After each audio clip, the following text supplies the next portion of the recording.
तो भाई लोग, आज हम बात करने वाले हैं लुक की सम के चैप्टर नंबर 107 के बारे में। तो चैनल को सब्सक्राइब और वीडियो को लाइक जरूर से कर देना। तो अब बात करते हैं आज की वीडियो की। आज की वीडियो की शुरुआत में हम देखते हैं जो हमारी आरू होती है, जबरदस्ती उसके कपड़े उतार के अभी उसका न्यूड शूट चल रहा होता है, यानी कि नंगा नाच अभी चालू होता है। ये लोग फोटो वगैरह खींच रहे होते हैं आरू की। इसके बाद जो जिन पार्क होता है वो कहता है, आखिर बात क्या है, मुझे पता है तुम्हें ये सब कुछ पसंद है। वैसे भी तुम मैसेंजर में अपनी ऐसी पिक्स बहुत सारे लोगों को सेंड करती रहती थी। तुमने मुझे मेरी पीठ पीछे धोखा दिया और अब देख कुतिया तेरे साथ ये क्या हो रहा है। तूने मुझे समझा था कि मैं तेरा एक खिलौना हूँ जिससे तू जैसे चाहे वैसे मर्जी खेल सकती है। और यार जो आरू होती है उसकी आंखों से अभी आंसू आ रहे होते हैं और वो अपने मन में सोच रही होती है, अब मैं क्या करूं, आखिर मेरे साथ ये सब कुछ कैसे हो गया। इसके बाद जो पीटीजे कंपनी का सीईओ होता है वो कहता है, तुम चिंता मत करो, हम तुम्हारी ऐसी पिक्स क्लिक करके इससे पैसे नहीं कमाना चाहते, हम तुम्हें बस एक बार इस्तेमाल करके छोड़ना नहीं चाहते।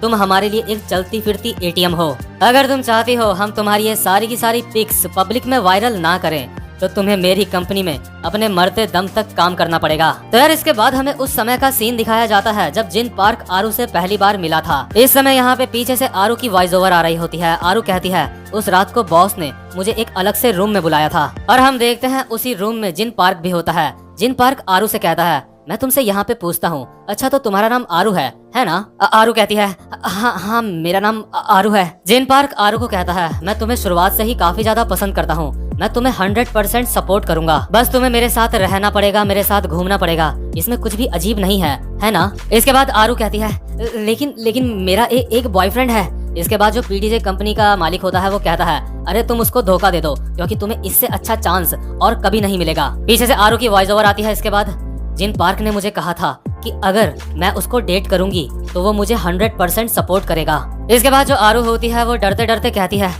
अगर मैं तुम्हें डेट करूंगी तो क्या मैं एक सेलिब्रिटी बन पाऊंगी? और वैसे भी तुमने तो पहले से ही लसॉल को सेलेक्ट करा हुआ है ना? इसके बाद जो जिन पार्क होता है वो कहता है, लसॉल हम उसको हटा देंगे, हम उसकी जगह तुम्हें ला देंगे। और इसके बाद फिर से आरू की वॉइस ओवर आती है, जब मुझे ये ऑफर मिला था तो मैंने बिल्कुल भी दोबारा नहीं सोचा और मैंने हाँ कर दी थी, लेकिन उस रात को लसॉल ने हमारी सारी की सारी बातें सुन ली थी, इसलिए उसके बाद से मैं लसॉल से दूरी बना के रखती हूँ। मैं जब भी लसॉल को देखती थी तो मैं उससे अपनी नजरें नहीं मिला पाती थी। मुझे लगता था वो सारी की सारी बातें ओलिवियर को बता देगी, लेकिन जिस दिन ओलिवियर ने मुझे जिन के साथ देखा था उस दिन से मैंने ओलिवियर को अपने दिल से पूरी तरह से मिटा दिया था और मेरे पास बस अब एक ही रास्ता बचा था कि जिस रास्ते में मैं चल रही हूँ इस रास्ते में चल के मैं एक कामयाब इंसान बन सकूं। मैं सबको ये बात साबित करना चाहती थी, जो रास्ता मैंने चुना है, जो कुछ भी मैंने करा है, मैंने सब कुछ सही करा है, मैंने कुछ भी गलत नहीं करा है। और यार अभी ना एक तरीके से आरू जो होती है ना उसका अभी रेप हो रहा होता है। तो जो आरू का मैनेजर होता है वो आरू से चिपक रहा होता है। आरू कहती है, हट जाओ यहाँ से। और जो आरू का मैनेजर होता है वो कहता है, तू साली अपने पैरों को मत हिला। और जो आरू का मैनेजर होता है वो आरू के साथ जोर जबरदस्ती कर रहा होता है, वो उसको मार पीट रहा होता है। लेकिन जो जिन पार्क होता है वो कहता है, बस उसके फेस पे मत मारना तुम, क्योंकि यार अगर ये आरू के फेस में मार देंगे तो इसका आगे चल के ये फोटो शूट नहीं कर पाएंगे। और जो अभी आरू होती है अपने मन में सोच रही होती है, जो रास्ता मैंने चुना था वो गलत था, मैं पूरी तरह से गलत थी। लेकिन तभी हम देखते हैं इस कंपनी का जो दरवाजा होता है बाहर से उसको कोई खटखटा रहा होता है। ये आपस में बात कर रहे होते हैं, आखिर अभी कौन है? क्या यहाँ पे पुलिस आ रखी है? क्या मैं दरवाजा खोल के देखूं बाहर कौन है? इसके बाद जिन पार्क कहता है, क्या पुलिस? आखिर यहाँ पे पुलिस क्यों आएगी? क्योंकि हम जो कुछ भी कर रहे हैं वो लीगली बिल्कुल सही है, हम यहाँ पे कोई भी गैर कानूनी काम नहीं कर रहे हैं। ये जो न्यूड सूट है ये हमारे कॉन्ट्रैक्ट में लिखा हुआ है पहले से ही। अगर हम दरवाजा नहीं खोलेंगे तो कोई सोचेगा हम यहाँ पे कोई इलीगल काम कर रहे हैं। जाओ जाके तुम दरवाजा खोल दो। और जैसे यार एक बंदा इस दरवाजे को खोलने के लिए आगे बढ़ता है तभी इस दरवाजे में बाहर से एक हमला होता है, जिस वजह से ये दरवाजा भी खुल जाता है और जो बंदा इस दरवाजे को खोलने के लिए आ रहा होता है वो हवा में उड़ जाता है। जिन पार्क ये देख के अपने मन में सोच रहा होता है, क्या ये पुलिस नहीं है? हमारे ऊपर अटैक हुआ है? और इसके बाद जो पीटीजे कंपनी का मालिक होता है वो कहता है, तो तुम यहाँ पे कैसे? और अभी हम देखते हैं यहाँ पे क्लास सी के सारे बंदे पहुँच जाते हैं। यहाँ पे वास्को, क्रिस्टल और जॉय भी साथ में आए हुए होते हैं। इसके बाद पीटीजे कंपनी का मालिक इन सबको कहता है, आखिर तुम सारे के सारे बच्चे यहाँ पे क्या कर रहे हो? आखिर तुम यहाँ पे क्यों आए हो? क्या तुम यहाँ पे ये देखने के लिए आए हो कि अडल्ट्स लोग कैसे काम करते हैं, वो कैसे शूटिंग करते हैं? और जो अगल बगल के लोग होते हैं जिन पार्क के साथ के, वो कह रहे होते हैं, वो लड़की सच में काफी ज्यादा हॉट है, क्या हम उसकी भी वीडियो बना सकते हैं? इसके बाद जो क्रिस्टल होती है वो कहती है, मैं यहाँ पे तुम्हारे पास अपने फादर का मैसेज लेके आई हूँ। और यार जो अभी आरू होती है ना वो सही सलामत होती है, उसकी इज्जत अभी लुटी नहीं होती, तो इसलिए क्रिस्टल अपने मन में सोच रही होती है, थैंक गॉड हम यहाँ पे सही समय पे आ गए। इसके बाद जो हमारा डैनियल होता है हैरान होकर अपने मन में सोचता है कि क्या ये लोग क्रिस्टल को जानते हैं और क्रिस्टल डीजी को जानती है, आखिर ये लड़की है कौन। तो यार इसके बाद हम कुछ घंटे पहले का सीन देखते हैं जहाँ पे जो हमारा हैंडसम वाला डैनियल होता है वो डीजी से मिलने जा रहा होता है। वो अपने मन में सोच रहा होता है मुझे डीजी से मिलना ही होगा क्योंकि वो जरूर मेरी 2 बॉडीज के बारे में कुछ ना कुछ तो जानता ही है। तो जैसे ही हमारा डैनियल डीजी के ऑफिस के बाहर पहुंचता है वो अपने मन में सोच रहा होता है अगर वो मुझसे मिलने से मना कर दे तो चलो ठीक है, इसलिए मैं पहले दरवाजे को खटखटाता हूँ। तो यार जैसे ही हमारा डैनियल दरवाजा खटखटा रहा होता है उसको अंदर से आवाज आती है। अंदर से हमें क्रिस्टल की आवाज आती है। क्रिस्टल कह रही होती है क्या वो लोग आरू का जबरदस्ती न्यूड फोटोशूट कर रहे हैं? क्या तुम लोग पागल हो? हमें उन्हें जाके जल्दी से रोकना पड़ेगा, ये एक क्राइम है। गन जल्दी से मेरे फादर को कॉल करो। इसके बाद जो गन होता है वो कहता है क्या बॉस को कॉल, लेकिन क्यों? इसके बाद क्रिस्टल कहती है मेरे फादर पीडीजे कंपनी में एक शेयर होल्डर हैं, वो ये सब कुछ होने से रोक सकते हैं। इसके बाद गन कहता है मैं ऐसा करना तो नहीं चाहता लेकिन तुम कह रही हो तो कॉल कर ही देता हूँ। इसके बाद जो क्रिस्टल होती है वो डीजी को कहती है डीजी तुम इस सब के बारे में जानते हो और तुम कुछ भी नहीं कर रहे हो तो तुम्हें ये सब कुछ रोकना चाहिए। इसके बाद हम देखते हैं जो गन होता है वो बॉस से बात कर रहा होता है अपने। गन कहता है हाँ बॉस मैं गन बोल रहा हूँ। अच्छा ओके हाँ ठीक है मैं समझ गया। इसके बाद गन क्रिस्टल और डीजी को कहता है बॉस ने हमें उनसे मिलने के लिए कहा है। इसके बाद क्रिस्टल कहती है लेकिन हमें सबसे पहले आरू के पास जाना चाहिए, हमारे पास टाइम नहीं है। इसके बाद जो हमारा डीजी होता है वो कहता है हे मेरे पास एक आइडिया है, जल्दी से मेरे साथ कार पे बैठो, हमें सीधा आरू के पास चलना होगा। तो जो अभी हमारा डीजी और गन होते हैं वो अपने बॉस के पास यानी क्रिस्टल के फादर के पास मिलने चल जाते हैं और जो क्रिस्टल होती है वो कार लेके निकल पड़ती है जहाँ पे आरू होती है। और यार क्योंकि जो हमारा डैनियल होता है वो भी अभी डीजी के ऑफिस के बाहर ही होता है तो वो भी क्रिस्टल के साथ आ जाता है और रास्ते में इनको ओलिवियर और हमारी लसॉल भी मिलते हैं और ये दोनों कहते हैं हमें भी अपने साथ ले चलो। क्रिस्टल कहती है आखिर तुम दोनों कौन हो? इसके बाद लसॉल कहती है हम आरू के दोस्त हैं, मैं ये सब कुछ रोक सकती हूँ, हमें भी अपने साथ ले चलो। और जो हमारा डैनियल होता है अभी अपने मन में सोच रहा होता है आखिर लसॉल के दिमाग में ऐसा क्या चल रहा है जिस चीज से वो ये सब कुछ रोक सकती है। इसके बाद हम देखते हैं यहाँ पे हमारा वास्को, ड्यूक, हावा और जॉय भी आ जाते हैं। और यार जो गन होता है ना अभी वो अपने बॉस के पास नहीं गया होता है, इस वक्त वो क्रिस्टल के पास ही होता है। तो जो हमारा वास्को होता है वो गन को देख के हैरान होके कहता है हम दोबारा से मिल गए। तो इसके बाद जो क्रिस्टल होती है वो गन को कहती है गन तुम अभी बॉस के पास जाओ, मैं इन दोनों के साथ सेफ रहूंगी। और यार वैसे जो गन होता है ना वो क्रिस्टल को कभी भी ऐसी सिचुएशन में अकेला नहीं छोड़ता, लेकिन वो देखता है यहाँ पे वास्को और डैनियल होते हैं। तो यार जो हमारा गन होता है उसको पता होता है वास्को और डैनियल भी काफी ज्यादा स्ट्रांग है, इसलिए हमारा गन क्रिस्टल को इन दोनों के हवाले कर देता है यहाँ पे। तो इसके बाद दोबारा से हम उस मोमेंट में पहुंच जाते हैं जहाँ पे ये सारे के सारे लोग आरू को बचाने के लिए यहाँ पे पहुंच चुके होते हैं। तो इसके बाद जो लसॉल होती है वो जिन पार्क को कहती है आरू को अभी के अभी छोड़ दो। इसके बाद जो जिन पार्क होता है वो कहता है क्या तुम पागल हो? इसके बाद पीडीजे कंपनी का मालिक कहता है सी क्लास ये एक मुसीबत है, आखिर तुम लोग यहाँ पे कर क्या रहे हो? तुम लोग यहाँ पे हमें काम करने में डिस्टर्ब कर रहे हो, मुझे लगता है तुम्हें नहीं पता हम जो भी यहाँ पे काम कर रहे हैं वो पूरी तरह से लीगल है। कहीं ऐसा तो नहीं ये जो यहाँ पे सूट चल रहा है तुम भी इसका हिस्सा बनना चाहते हो? और यार जो आरू होती है ना उसने तो लसॉल और ओलिवियर दोनों को ही धोखा दे दिया होता है, लेकिन उसके बावजूद भी ये दोनों यहाँ पे आरू को बचाने के लिए आ रखे होते हैं। इसलिए जो आरू होती है अपने मन में सोच रही होती है कि क्यों लसॉल आखिर तुम यहाँ पे मेरे लिए क्यों आई हो? तो यार इसके बाद जो लसॉल होती है ना उसके पास जो हमेशा एक आईपॉड सा रहता है जिसमें वो गाने सुनती रहती है, वो उसमें एक रिकॉर्डिंग सुनाती है जो उस समय की होती है जब जिन पार्क ने हमारी लसॉल को एक ऑफर दिया था उसके साथ काम करने के लिए। और यार ये जो पूरी की पूरी रिकॉर्डिंग होती है ना इसमें जो जिन पार्क होता है वो लसॉल से काफी ज्यादा अश्लील बातें कर रहा होता है, लेकिन जो हमारी लसॉल होती है वो चुपके से सब कुछ रिकॉर्ड कर रही होती है। तो ये सब कुछ देख के जो हमारा जिन पार्क होता है और पीडीजे कंपनी का मालिक होता है ये दोनों बहुत ही ज्यादा हैरान हो जाते हैं। इसके बाद जो लसॉल होती है वो आरू को कहती है आरू असल में जो जिन पार्क है वो तुमसे पहले मेरे पास आया था अपना ऑफर लेके, मुझे माफ करना मैंने तुम्हें ये बात नहीं बताई। तुम्हें याद है तुमने मेरे बर्थडे में मुझे एक आईपॉड गिफ्ट करा था और उस आईपॉड को मैं हमेशा अपने साथ रखती थी। मतलब कि यार ये जो आईपॉड होता है ना जो लसॉल के पास होता है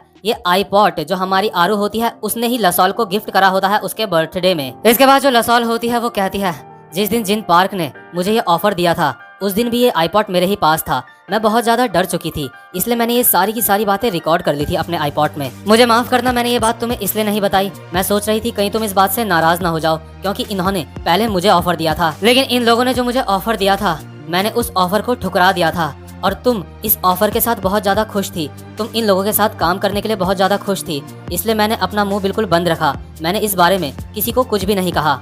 असल में सच तो यह है कि मैंने ये बात किसी को इसलिए भी नहीं कही क्योंकि मैं बहुत ज्यादा डर गई थी। मुझे माफ कर दो, मुझे माफ कर दो मेरी दोस्त। और यार जो लसॉल होती है ना वो रोने लग जाती है बहुत ही ज्यादा, और आरू को वो अब भी अपना दोस्त मानती होती है। तो जो अभी आरू होती है वो अपने मन में सोच रही होती है, मुझे तो लगा था कि मैंने ओलिवियर और लसॉल को धोखा दे दिया है, लेकिन ऐसी सोच सिर्फ मेरी ही थी, इन्होंने मेरे बारे में कभी भी ऐसा नहीं सोचा। इसके बाद जो लसॉल होती है वो जिन पार्क को कहती है, मैं तुम्हें ये रिकॉर्डिंग दे दूंगी अगर तुम अभी आरू को जाने दोगे, और मैंने अभी पुलिस को भी नहीं बताया है, तो इसलिए तुम प्लीज आरू को जाने दो। और वैसे भी अगर मैंने ये सब कुछ पुलिस को बता दिया तो ये सब कुछ न्यूज में आ जाएगा, और इससे आरू की इमेज को भी बहुत ज्यादा फर्क पड़ेगा। और तुम ये बात जानते हो, अगर मैंने ये रिकॉर्डिंग पब्लिक कर दी तो तुम दोनों की जिंदगियां बर्बाद हो जाएगी। तुम्हें अच्छे से अंदाजा होगा ये रिकॉर्डिंग कितनी ज्यादा जरूरी है तुम्हारे लिए। और तुम चिंता मत करो, मेरे पास सिर्फ एक यही रिकॉर्डिंग है, मैंने इसका कोई भी बैकअप नहीं रखा है। अगर तुम आरू को छोड़ दोगे तो मैं ये रिकॉर्डिंग तुम्हें दे दूंगी, और इसके बाद से ये तुम्हारा जो सबूत है जो मेरे पास है ये किसी और को भी नहीं मिलेगा। इसके बाद जो हमारी क्रिस्टल होती है अपने मन में सोच रही होती है, मुझे नहीं पता था इसके पास ये है, मुझे लगता है अब मुझे इस मैटर में अपने फादर को इन्वॉल्व करने की कोई भी जरूरत नहीं है। इसके बाद जो जिन पार्क होता है वो हंसते हुए कहता है, क्या तुम्हारे पास इस चीज की, इस ऑडियो की सिर्फ एक ही कॉपी है, और तुमने यहाँ पे अभी पुलिस को भी नहीं बुलाया है। इसके बाद जो जिन पार्क होता है अपने बंदों को कहता है, गाइस दरवाजे लॉक कर दो, ये लोग यहाँ से बाहर न जाने पाए, अगर हमने इनसे ये रिकॉर्डिंग ले ली तो इनका खेल खत्म हो जाएगा यहीं पे। और इसके बाद जो पीडीजे कंपनी का मालिक होता है वो हंसते हुए कह रहा होता है, तुम बच्चे हमेशा बच्चे ही रहोगे, तुम्हें कुछ भी चीज समझ में नहीं आती। इसके बाद जिन पार्क अपने साथ वालों को कहता है, बस क्रिस्टल को कुछ मत करना, बाकी सबको धो डालो। और यार इस वक्त हम देखते हैं यहाँ पे आरू के मैनेजर के साथ 30-40 बंदे और होते हैं। इसके बाद जो आरू का मैनेजर होता है वो कहता है, तुमसे मिलके दोबारा से अच्छा लगा दाढ़ी वाले इंसान। इसके बाद जो जिन पार्क होता है वो कहता है, तुम्हारे लिए अच्छा यही होगा वो रिकॉर्डिंग चुपचाप से हमारे हवाले कर दो, क्योंकि यहाँ पे जितने भी ये लोग हैं ये सारे के सारे प्रोफेशनल गुंडे हैं। लेकिन यार यहाँ पे जो हमारा डैनियल और वास्को होते हैं वो बिल्कुल फाइटिंग पोजीशन में आ जाते हैं। इसके बाद जो वास्को होता है वो डैनियल को कहता है, डैनियल तैयार हो जाओ। इसके बाद डैनियल कहता है, हाँ बिल्कुल। इसके बाद जो जॉय होती है वो अपने मन में सोच रही होती है, मुझे पता था ये जगह खतरनाक होगी, मुझे इनकी हेल्प करनी चाहिए, मुझे सारे के सारे लॉन्डो को यहाँ पे बुलाना पड़ेगा। मतलब कि यार जो हमारी जो जॉय है ना उसकी भी अच्छी खासी पहचान होती है शायद। इसके बाद जो क्रिस्टल होती है हम देखते हैं वो अपने फोन में कुछ कर रही होती है। इसके बाद जो पीडीजे कंपनी का मालिक होता है वो क्रिस्टल को कहता है, ये करने के लिए बहुत ज्यादा लेट हो चुकी है मिस, अब अगर तुम बॉस को यहाँ पे बुलाओगी भी तो उससे कुछ नहीं होने वाला, क्योंकि जब तक वो यहाँ पे आएंगे तब तक हम तुमसे सारे के सारे सबूत छीन लेंगे। इसके बाद जो क्रिस्टल होती है वो एक स्माइल के साथ कहती है, वेल मेरे फादर ने पहले ही यहाँ पे कुछ बंदों को भेज दिया है, वो यहाँ पे दरवाजे के बाहर खड़े हैं। और जो जिन पार्क होता है ये सुन के उसकी काफी ज्यादा फट जाती है, वो कहता है, क्या कितने बंदे भेजे हैं तुम्हारे फादर ने यहाँ पे? इसके बाद क्रिस्टल कहती है, सिर्फ 2 इंसान। इसके बाद जिन पार्क कहता है, क्या सिर्फ 2?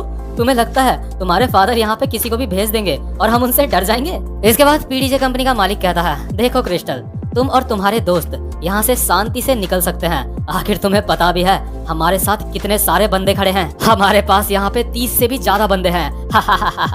और तभी हम अचानक से देखते हैं इस कंपनी का जो मेन डोर होता है उसको बाहर से कोई तोड़ देता है। और यार ये जो बंदे होते हैं जिन्होंने ये दरवाजा तोड़ा होता है ना, ये और कोई नहीं बल्कि वही होते हैं जिसका आप सबको बेसब्री से इंतजार था, हमारा गो और गन अंदर आते हुए कहता है, तुमने बिल्कुल सही कहा, यहाँ पे हम सिर्फ 2 बंदे ही आए हैं। और जो हमारा गो होता है वो स्माइल करके कह रहा होता है, हाय। तो यार फाइनली अब हमें ये 2 मॉन्स्टर साथ में देखने को मिलेंगे। उन 30-40 लोगों में से जो आरू का मैनेजर होता है, जो इन सारे के सारे गुंडों को लीड कर रहा होता है, जैसे ही उसकी नजर गन और गो पे पड़ती है वो अंदर से पूरा सहम जाता है। इसके बाद पीछे से आरू के मैनेजर की वॉइस ओवर आती है। आरू का मैनेजर कहता है, स्कूल के टाइम पे मैं पूरे स्कूल में राज करता था, मेरे लिए गैंगस्टर्स की दुनिया में आना एक आम बात थी, क्योंकि मेरे जितने भी दोस्त थे वो सबके सब बहुत ज्यादा बदमाश थे। मुझे लगता था इस दुनिया में बस करने को मजे ही मजे हैं। मुझे इस दुनिया में अपनी जगह बनाने के लिए अपने आप को ट्रेन करना पड़ा, मुझे काफी मेहनत करनी पड़ी मुझे ये करने में, लेकिन कभी भी कोई भी दिक्कत नहीं हुई।